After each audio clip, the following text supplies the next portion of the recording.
sono l'uomo sintomatico, se mi flippa di parlare d'allergie idilliaco. Teso come un panno steso al sole, nonostante sia ottimista, resterò comunque ad osservare tu rugiada. Di sete il mio bisogno, di saluri frangenti, soltanto i miei momenti. Narcotizzo l'odierno e mi ci stendo come un accappatoio dal mio osservatorio. Ti vedo stressato, adesso fermati, raccontami di come sia possibile essere indecifrabile, non fragile, di come quasi tutto attorno a me diventi futile o comunque messa a caso, e l'ordine è solo come un'idea di questa genesi.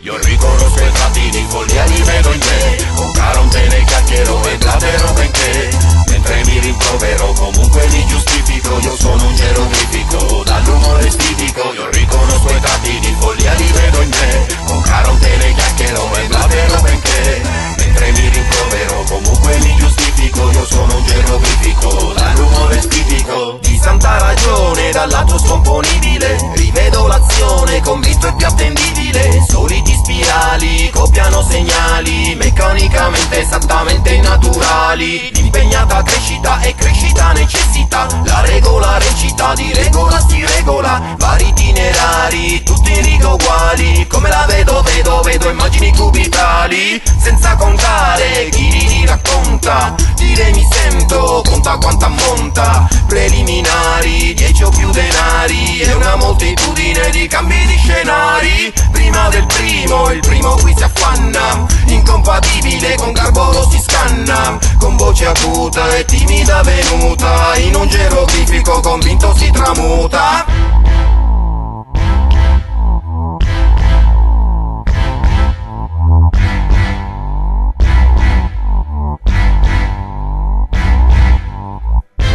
Passo ricomposto, trasparente e cerellato, insidioso dall'arbusto, compariva disperato, ridonzalice piangente, tra i suoi rami c'è un insetto, un disegno nella mano, il suo canto è soddisfatto, si fa avanti nella frasca, non ha sogni né tramonti, ha del pane ed una frusta, lascia in giro i suoi difetti, ma nascosto tra il fogliame, ha di fronte chi lo schiaccia, in un dubbio che lo assale, si propaga la minaccia, nella scia della cattura, ma di seguito il bastone, geroglifico e teatro, si fa avanti il testimone, cicatrice martoriata